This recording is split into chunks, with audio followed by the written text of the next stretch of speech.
Hey guys, how's it going? I'm super excited for this week's episode of Real Estate Straight Talk. Let me ask you this. When is the last time you asked yourself this question? The question was, how much is that worth? How much is it worth?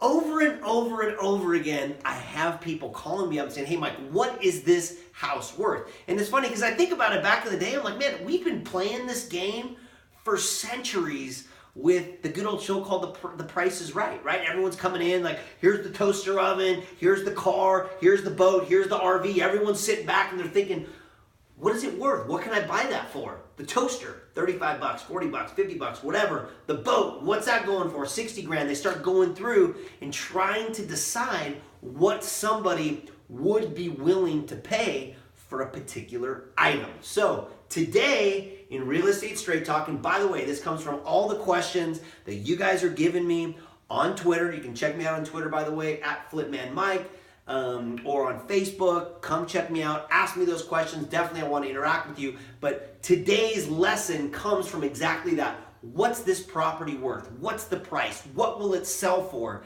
And there's a specific science behind all that, and that's what I'm going to share with you right now over the next little bit in this week's episode. So hopefully you've enjoyed some of the previous episodes where we talked about, supersizing and Big Macs and some of the things that happen there where we're trying to get bigger and better in real estate. But the whole point of these episodes is for you to start thinking, how can I apply them in my particular marketplace? How do I take my business to the next level and understand this business just a little bit better?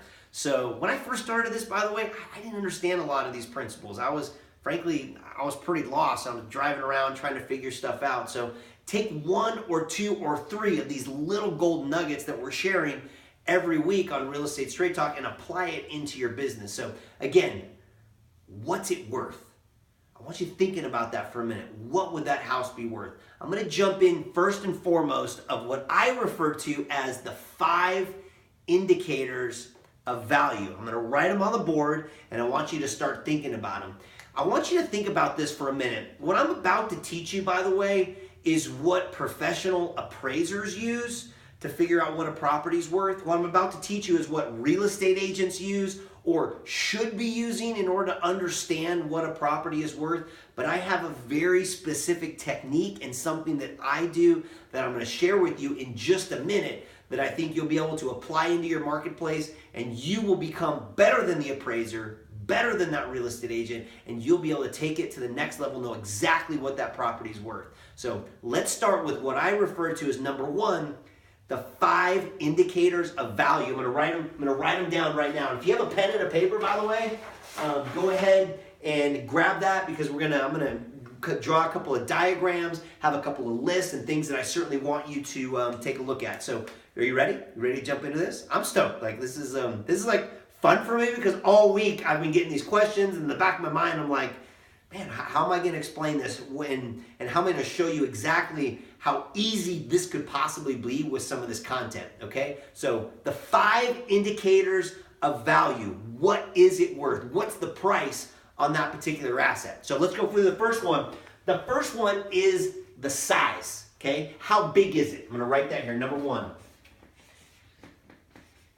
Size. And we talk about the square footage. How big is the house? Is it 800 square feet, 1,000 feet, 5,000 square feet? How big is the particular asset? So I want to know how big it is. That's number 1. Number 2.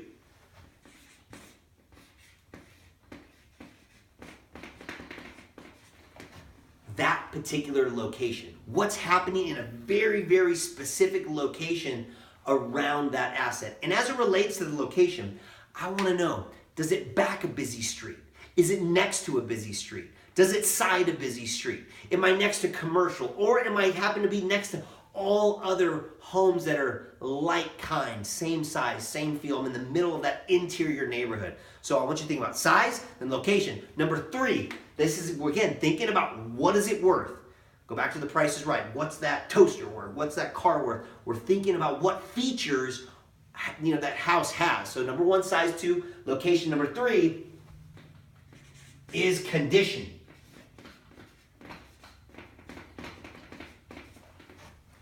What's the condition? Is it totally hammered? Does it stink? Cat poo? Dog poo?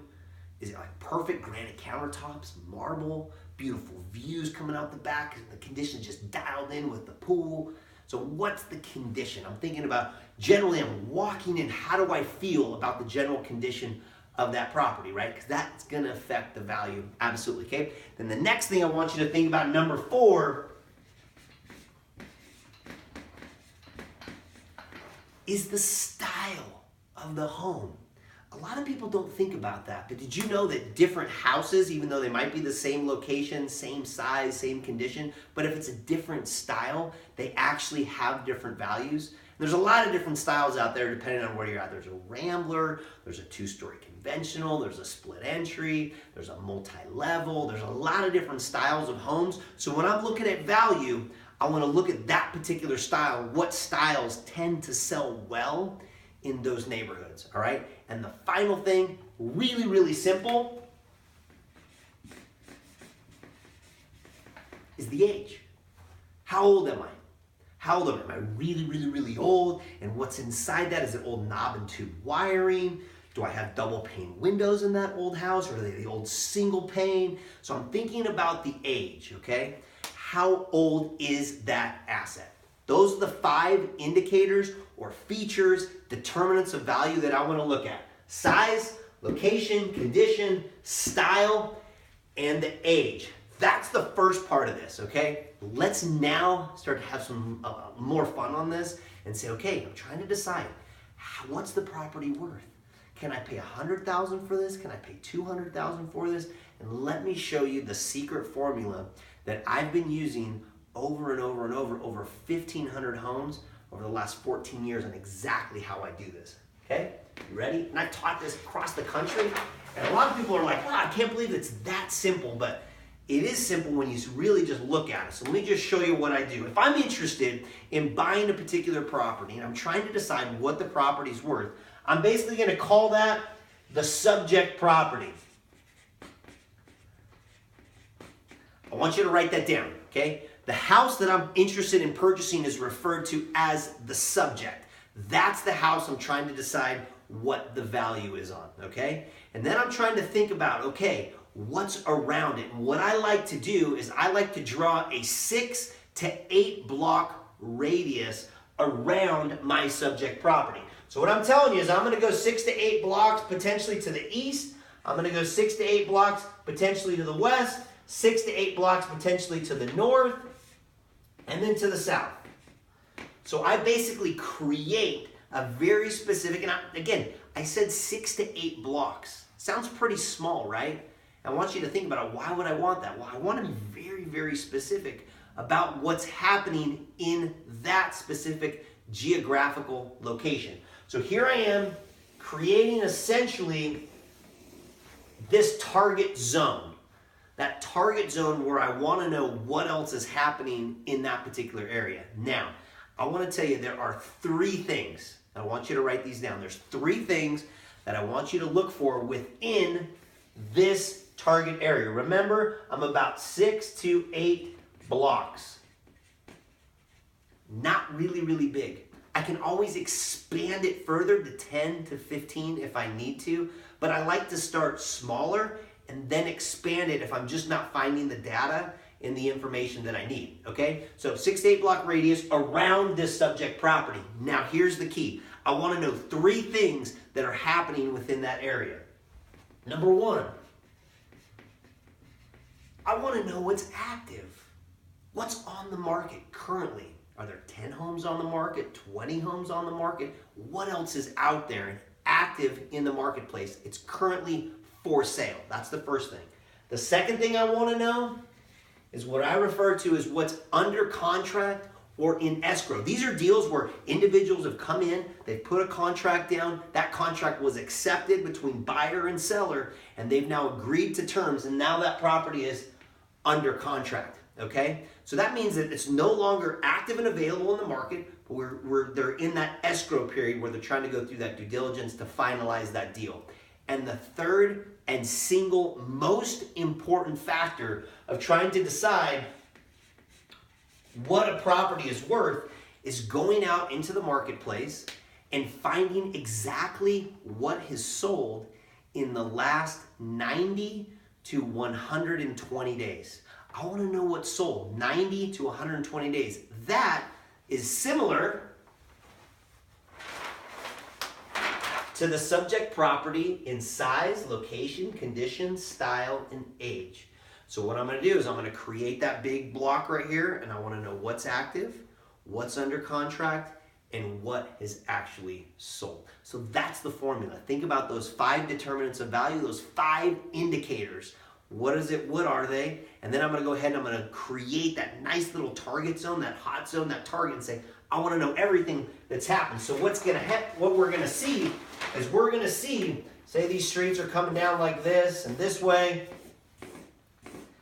We're going to find a property that's over here, and that's sold for maybe $100,000, and this one over here is sold for maybe $120,000, and this one sold for $110,000, and this one over here sold for maybe $90,000. We're starting to create a bracket and an understanding for what my particular value is. Now, this is the single most important skill that you can develop as a real estate investor. We start with this most important number, understanding that value. What's it worth?